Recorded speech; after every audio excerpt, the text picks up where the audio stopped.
कि आज भी उसका चेहरा मेरी आंखों में रहता है, उसकी चाहत का दरिया इस दिल में बहता है। अरे कतरा कतरा खून बदन का उसकी याद में जोरे रे पगला, मिटावे वाला न दे भी तो कैसे पढ़बै, खाली गाने गावे से हो जाता है कि सारी दुनिया छूटी उसका याद न पीछा छोड़े। हेलो दोस्तों, आप सभी का स्वागत है आपके अपने YouTube चैनल मैथ मस्ती पर। दोस्तों मैं हूं विपिन यादव और आज हम शुरू करते हैं इस क्लास में ज्योमेट्री में क्वाड्रिलेटरल यानी कि चतुर्भुज के बारे में। तो चतुर्भुज के बारे में ज्योमेट्री में अभी तक मैंने नहीं पढ़ाया था आपको, तो आज पढ़ाने वाले हैं और बहुत ही इत्मीनान से।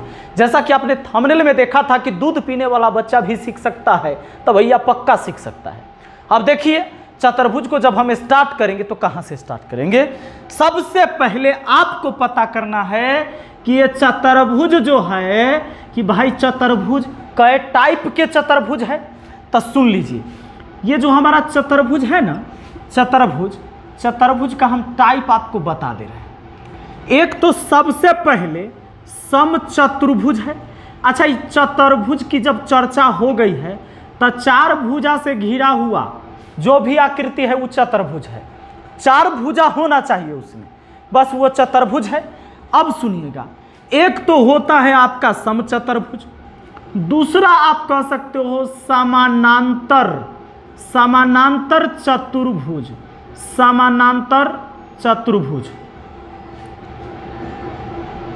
समानांतर चतुर्भुज। और तीसरा हम क्या बोलेंगे, तीसरा बोलेंगे हम समलंब चतुर्भुज, समलंब चतुर्भुज। दोस्तों ध्यान दीजिएगा, समचतुर्भुज, समानांतर चतुर्भुज और समलंब चतुर्भुज। कौन है समचतुर्भुज, कौन है समानांतर चतुर्भुज और कौन है समलंब चतुर्भुज, इसको जान लीजिए। तो भैया समचतुर्भुज का मतलब होता है, सम मतलब बराबर, चतुर्भुज माने चार भुजा हैं। तो सुनिएगा, जिसकी चारों भुजा आपस में बराबर है वो समचतुर्भुज है। तो भैया समचतुर्भुज में कौन हो सकता है, ये देखिए वर्ग हो सकता है। इसी वर्ग, चूंकि वर्ग के चारों साइड बराबर होता है, अगर ये वर्ग है तो वर्ग को आप समचतुर्भुज कहेंगे। सुनिएगा, ABCD एक वर्ग है, ये समचतुर्भुज है। अच्छा, इसको ऐसे खींच दीजिएगा तो ये थोड़ा सा कैसा बन जाएगा जानते हैं, यही वर्ग जो है ना ऐसे हो गया। अभी वर्ग नहीं रहा, क्योंकि वर्ग होने के लिए कंडीशन है इसका प्रत्येक कोण 90 डिग्री का होना चाहिए। दोस्तों प्रत्येक कोण होना चाहिए कितने का, 90 डिग्री का होना चाहिए।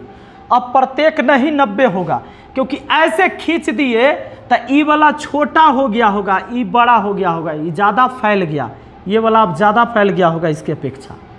हाँ, चारों कोण मिलाकर अभी भी 360 होगा, क्योंकि चतुर्भुज कोई भी हो उसके चारों कोणों का योग 360 डिग्री ही होता है। अब सुनिएगा, इसको भी हम समचतुर्भुज कहेंगे। ये भी हमारा ABCD था, EFGH अगर लिख दे तो ये भी हमारा क्या है, समचतुर्भुज ही है। क्योंकि अगर इसकी प्रत्येक भुजा की लंबाई AA हम कहते हैं और इसी को ऐसे कान पकड़ के खींच दिए हैं, तो भुजा तो उतना ही होगा, केवल ऐसे खींचा गया है तो ये एंगल कम हो गया होगा, ये ज़्यादा फैल गया। तो दोस्तों ध्यान देना, इस बात को समझना है कि ये भी समचतुर्भुज है, क्योंकि चारों साइड बराबर है। समचतुर्भुज का मतलब सम माने बराबर, चतुर्भुज माने चारों भुजा, चारों भुजा बराबर है तो समचतुर्भुज है। अब समानांतर चतुर्भुज किसको कहेंगे, तो समानांतर चतुर्भुज हम उसको कहेंगे जिसके आमने सामने की भुजा समानांतर हो। अब बराबर होने की जरूरत नहीं, क्योंकि इसमें सम नहीं बोला जा रहा है, समानांतर बोला जा रहा है। जैसे ये दो लाइन अगर समानांतर है यानी पैरेलल है, तो ये दो लाइन कभी भी एक दूसरे को नहीं काटेगा। इसको बढ़ाएंगे तो ये सीधा लाइन जाएगा और ये सीधा जाएगा, ये कभी एक दूसरे को मिलेगा ही नहीं, काटेगा ही नहीं। तो ये समानांतर रेखा हो गया, समानांतर लाइन। सुनिएगा, पैरेलल लाइन। तो समानांतर चतुर्भुज में आप वर्ग को भी रख सकते हैं। सुनिए, यह वर्ग भी आपका समानांतर चतुर्भुज में है, क्योंकि इसके आमने सामने की भुजा समानांतर तो है ना। कहिएगा वर्ग सम चतुर्भुज में रखे या समानांतरों में होगा? हाँ होगा, ये समानांतर में भी होगा, क्योंकि इसके आमने सामने की भुजा समानांतर होती है, कभी एक दूसरे को नहीं काटती है। दोस्तों एक बात और ध्यान दीजिएगा, अब ले लेते हैं आयत को। ये देखिए, ये हमारा वर्ग था, ये आयत है, आयत है। इसको भी आप समानांतर चतुर्भुज कहिएगा। समानांतर चतुर्भुज क्यों कहिएगा? क्योंकि इसके आमने सामने की भुजा समानांतर होती है। हाँ, आयत को आप सम चतुर्भुज नहीं कह सकते हैं। सम चतुर्भुज यानी इस कैटेगरी में आयत को नहीं रख सकते हैं। क्यों नहीं रख सकते हैं? क्योंकि आयत सम चतुर्भुज नहीं है, इसकी चारों साइड बराबर नहीं है, इसलिए नहीं रख सकते हैं। आयत के आमने सामने की भुजा समानांतर, इसको आगे दोनों लाइन को बढ़ाएंगे खींचेंगे तैयो एक दूसरे को नहीं काटेगा, टेढ़ हो ही नहीं रहा है, सीधा जा रहा है। चाहे इसी दोनों साइड को, अगर इस साइड को हम बढ़ाते हैं नीचे, इसको भी बढ़ाते तो सीधे जाएगा, कभी एक दूसरे को मिलने वाला है ही नहीं। सीधा अगर खींचेंगे तो, अब अपना मन से आप टेढ़ खींच दीजिएगा तो वो अलग बात है, जबरदस्ती बात करते हैं। सुनिए, तो ये भी हो गया आपका समानांतर चतुर्भुज। अच्छा देखिए, इसी वर्ग को कान पकड़ के खींच दे तो ये जो हमारा आकृति बनता है, दोस्तों ध्यान दीजिएगा, ये जो आकृति बना ये भी आपका समानांतर चतुर्भुज में आएगा, क्योंकि इसके आमने सामने की भुजा समानांतर ही होती है।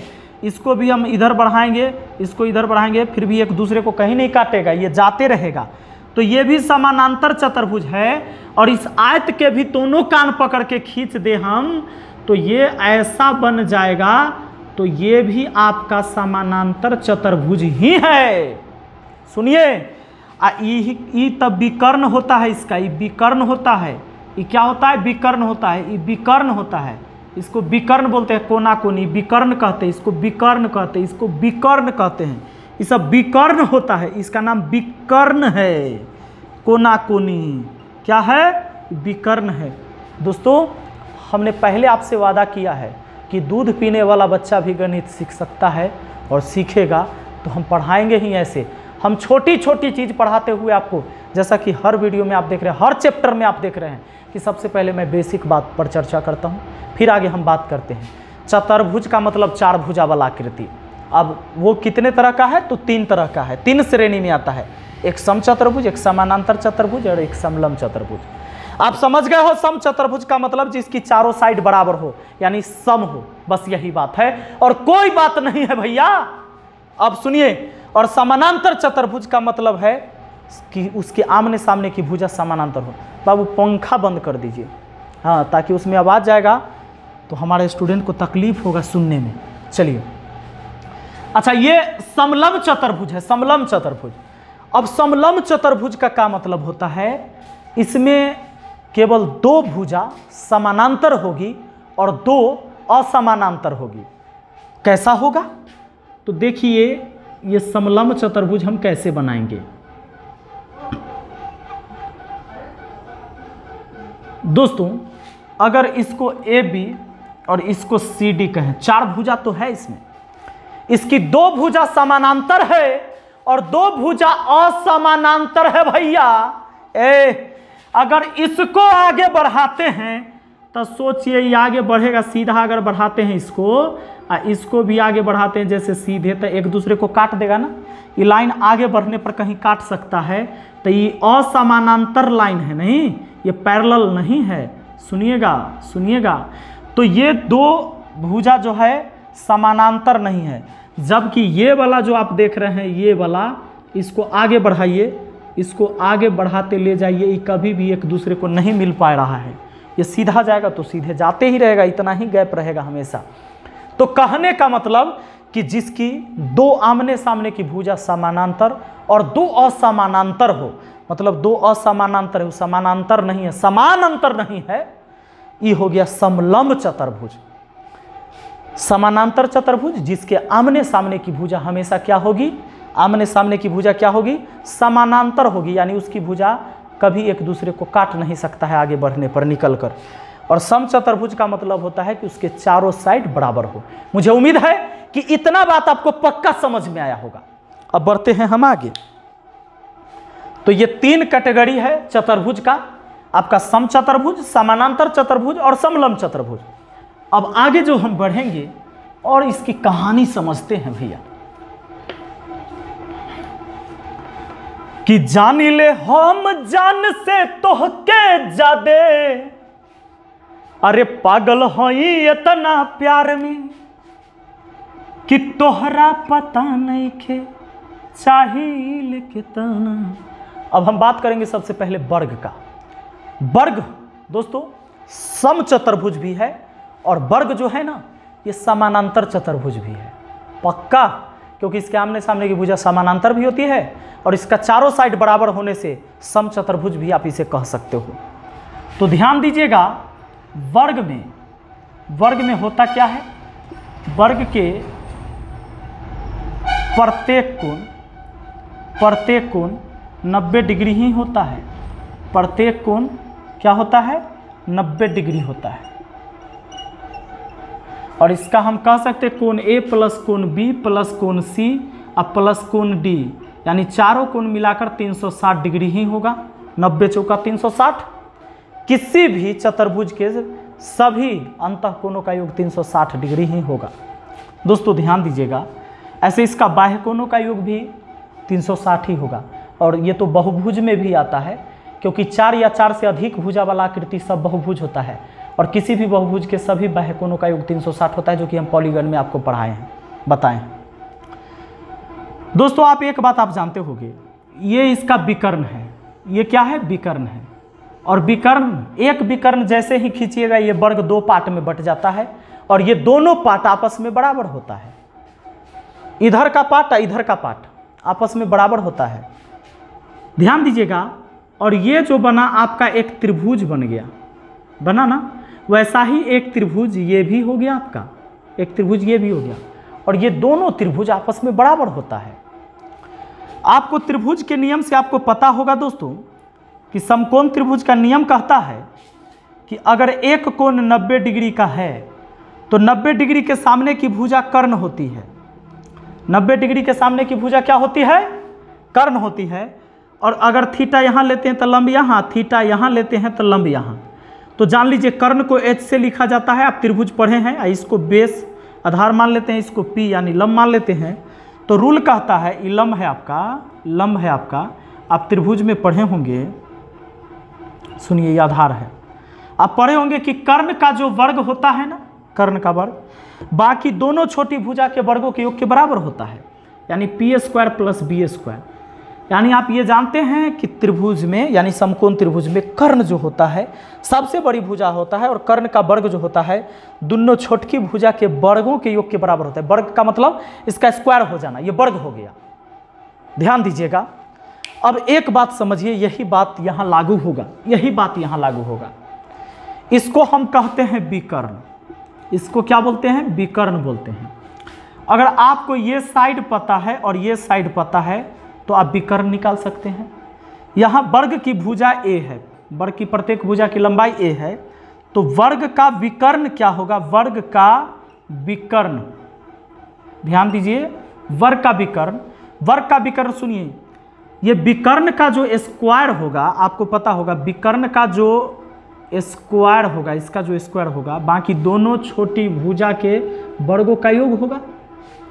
दोनों छोटी भुजा का ए नाम है तो a² स्क्वायर हटेगा तो रूट चढ़ेगा, यानी कि वर्ग का विकर्ण, सुनिएगा, रूट अंडर हो जाएगा, स्क्वायर हटा तो रूट चढ़ा, 2 a², 2a² यानी 2 रहेगा रूट के अंदर और a² है तो 1a बाहर आ जाएगा। इसलिए हम लोग याद करते हैं फार्मूला कि वर्ग का विकर्ण होता है √2 × a। वर्ग का विकर्ण के लिए हम यही फार्मूला याद करते हैं √2 × a, कि अगर किसी वर्ग की एक भुजा आपको पता है कि अगर वर्ग की भुजा है 8 सेंटीमीटर तो उसका विकर्ण कितना होगा, तो √2 × 8।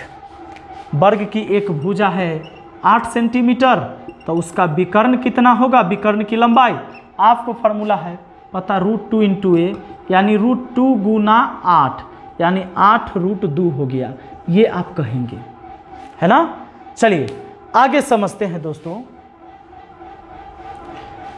हालांकि देखिए जब क्षेत्रफल मेंसुरेशन पढ़ेंगे तो हम वर्ग के एरिया के बारे में पढ़ेंगे, परिमाप के बारे में पढ़ेंगे। ध्यान दीजिएगा, ये है आपका वर्ग, ये वर्ग है। सुनिए, वो पंखा बंद करिए उधर वाला, बहुत आवाज़ कर रहा है ना, उसका इलाज करवाइए। सुनिएगा, यहाँ ये जो वर्ग है ना हमारा वर्ग, दोस्तों ये चारों साइड को जोड़ दीजिएगा तो यही परिमाप होता है, ये परिमाप होता है। ये आपको क्षेत्रफल और परिमाप जब पढ़ाते हैं तो उसमें हम आपको बताते हैं, ये होता है परिमाप। और ABCD, ई भुजा का नाम AB है, ई वाला भुजा का नाम BC है, ई वाला भुजा का नाम CD है, चाहे आप DC भी कर सकते हो, DA है, DA।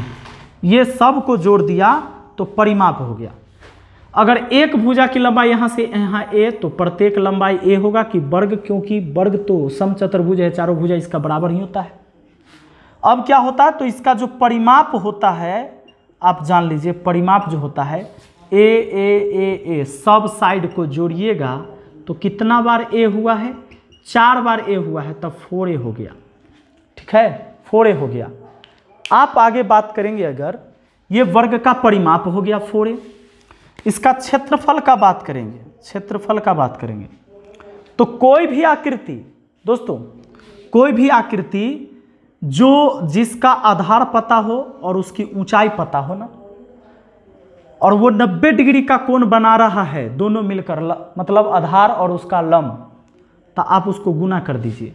चतुर्भुज में जैसे देखिए आयत में भी क्या हो रहा है, आयत में देखिए आयत की लंबाई होती है, चौड़ाई होती है, ये लंबाई है, चौड़ाई है ना।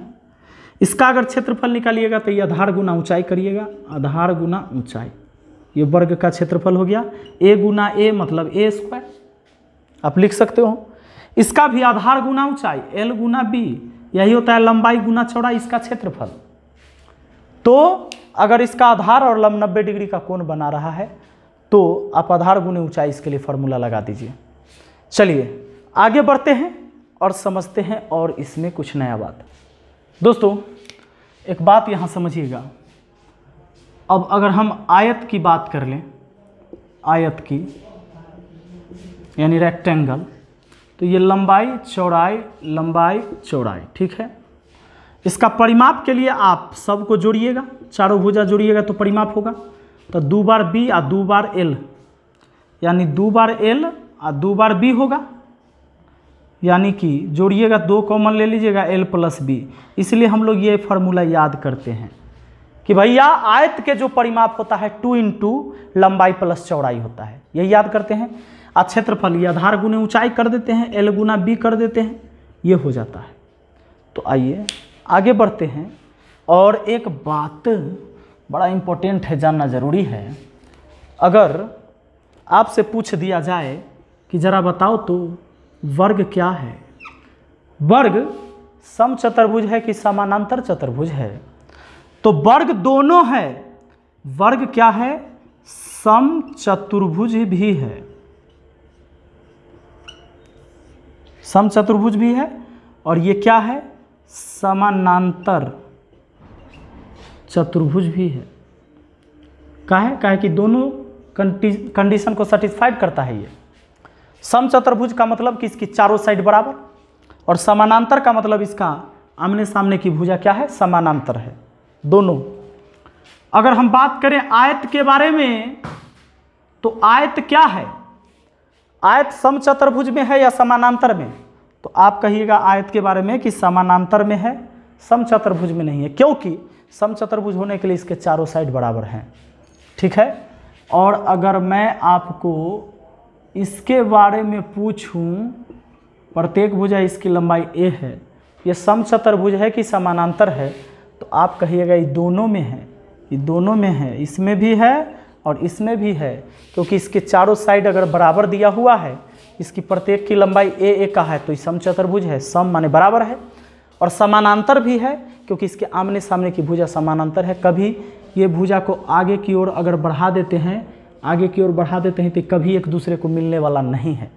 ठीक है, समझ गए हैं। अब देखिए समलंब चतुर्भुज, तो भैया आप कन्फर्म भेल हैं। समलंब का है कि दो साइड को आगे बढ़ाइएगा, अगर इस साइड को हम आगे बढ़ा देते हैं, इस साइड को आगे बढ़ा देते हैं तो आपको पता चलता है आगे काट देगा जाके, तो ये समलंब चतुर्भुज है। इतना बात आपको पता है। अच्छा, अब जो मेन पॉइंट है इस पर, आगे तो हम इसके क्षेत्रफल का चर्चा करेंगे ही, सारे का चर्चा करेंगे। मेन पॉइंट हमारा ये आता है, आइए दोस्तों, इम्पोर्टेंट बात ये है कि ये जो हमारा वर्ग होता है ना, वर्ग, इसका विकर्ण जब एक दूसरे को काटता है जहां, तो ये प्रत्येक को 90 डिग्री बनाता है। वर्ग में ऐसा होता है, ये अगर वर्ग है तब, वर्ग है तो ये प्रत्येक कोण कितना का बनाएगा, 90 डिग्री का बनाएगा, प्रत्येक को 90 डिग्री का बनाएगा। लेकिन इसी को कान पकड़ के खींच दीजिएगा तो ये तो समचतुर्भुज रहेगा, क्योंकि चारों साइड तो बराबर ही रहेगा।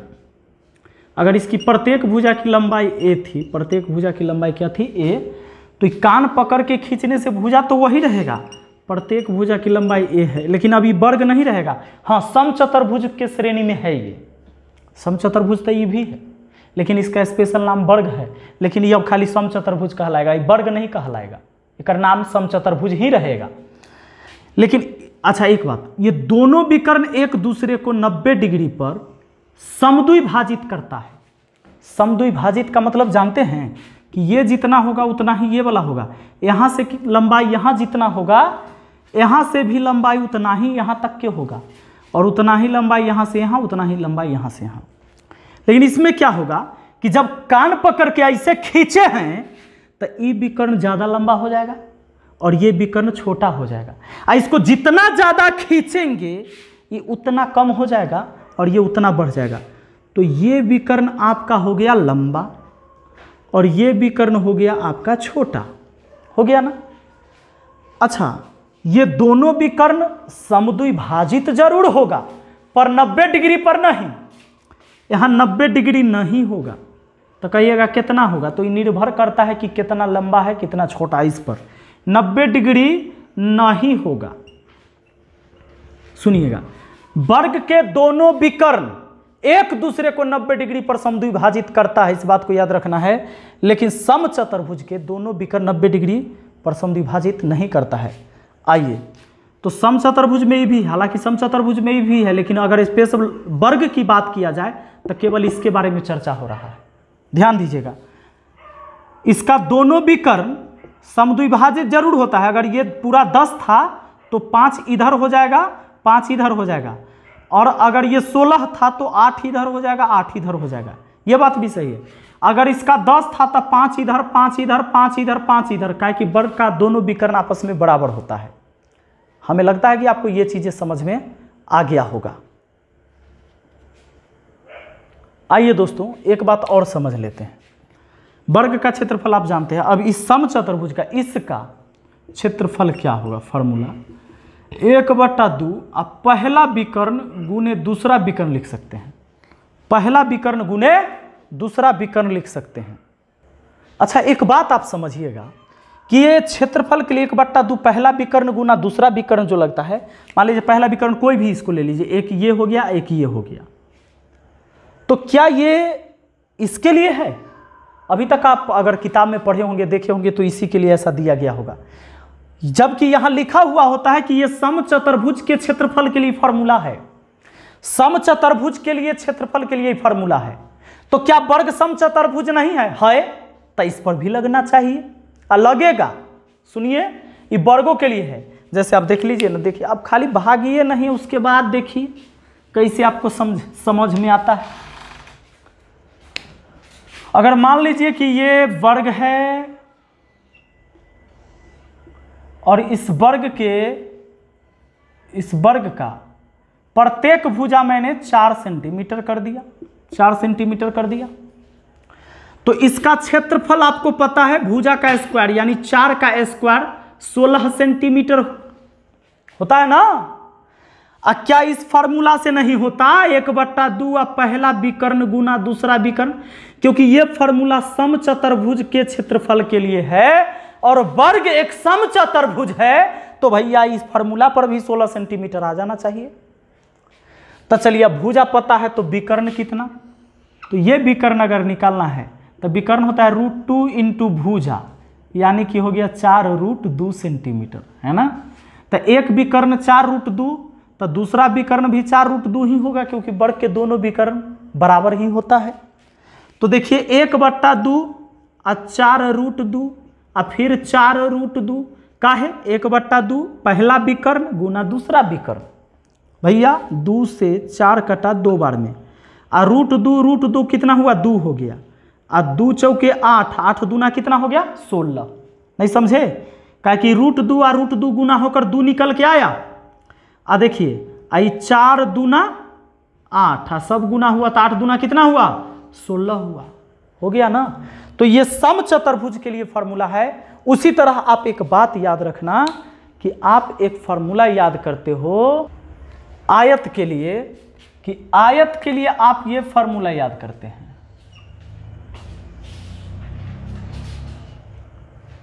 अगर ये इसकी लंबाई है, ये चौड़ाई है, तो इसका क्षेत्रफल आप याद करते हैं लंबाई गुना चौड़ाई, यानी कि ये आधार और गुना ऊंचाई आपने किया। उसी तरह ध्यान दें, अगर ये इसी आयत के कान को पकड़ के इसे खींच देंगे तो कैसा बन जाएगा जानते हैं, ये तब बन जाएगा ऐसे, ऐसा हो गया, कान पकड़ के खींच। अब इसके लिए क्या फॉर्मूला होगा क्षेत्रफल के लिए, तो याद रखिए कि समानांतर चतुर्भुज अगर है, समानांतर चतुर्भुज का फॉर्मूला होता है आधार गुना ऊंचाई, आधार गुना ऊंचाई। तो आधार इसका क्या होगा, ये ऊंचाई ना हुआ, ये तो तिरछी ऊंचाई है। अगर इस छत का ऊंचाई पता करना है तो ऐसे थोड़े ऊंचाई में पाएगा, ऐसे एकदम सीधा 90 डिग्री, यानी इसकी ऊंचाई आप यहाँ से आप लंब डालकर पता कर सकते हो। अगर सीधा आपने लंब खींच दिया इस पर, जो 90 डिग्री पर आना चाहिए, तो आपको ये पूरा आधार पता होना चाहिए और यहाँ से यहाँ तक की हाइट पता होना चाहिए, इसको गुना करिएगा तब होगा। अच्छा, ये चीज़ इस पर भी लागू होगा, क्योंकि ये भी तो समानांतर चतुर्भुज में ही आता है। समचतुर्भुज है का नहीं, समानांतर है। तो ये आधार गुना ऊंचाई अगर इस पे लग रहा है समानांतर चतुर्भुज के लिए, आप किताब पढ़े होंगे उसमें देखे होंगे समानांतर चतुर्भुज का आधार गुने ऊंचाई, तो ये समानांतर चतुर्भुज है, तो इस पर भी लगेगा ही फॉर्मूला। क्योंकि देखिए अगर इसका ये आधार L है और ऊंचाई इसका ई वाला B है, तो ई भी ऊंचाई निकालेंगे BA न होगा, ई हो BA न होगा। अगर ये 10 रहता तो ये भी सीधा 10 से आएगा, 10 से आएगा, तो हो गया। कहाँ इसे ले लीजिए, ये आधार और ऊंचाई 10 गुना कर दीजिए, यही फार्मूला है। तो सिंपल चीज़ था, और मुझे उम्मीद है कि आपको आज का क्लास समझ में अच्छा से आया होगा, और आया है तो ज़रूर बोलिएगा। इसका बेसिक क्लास 2 और होगा, तो आप मुझे कमेंट करके बताइएगा कि सर इसके बारे में और बेसिक चीज़ें बताइए, फिर आगे हम आपको क्वेश्चन करवाएंगे। तो आपके कमेंट का इंतजार रहेगा, ज़्यादा से ज़्यादा कमेंट कीजिएगा, तो और ज़्यादा बेसिक चीज़ हम आपको बता के तब आगे क्वेश्चन कराएंगे। बताइएगा ज़रूर, और हाँ लाइक ज़रूर करिएगा अच्छा लगा है तो। और अगर आप चाहते हैं धुरीना पर मेरा पूरा क्लास पेड कोर्स देखना, तो नीचे लिंक मैंने दे दिया है, डायरेक्ट जाकर आप एडमिशन ले सकते हैं। मिलते हैं फिर अगली वीडियो में। Thank you, best of luck. अब मैथ मस्ती 2.0 पर जाकर टिकटॉक का आनंद लीजिए। Thank you.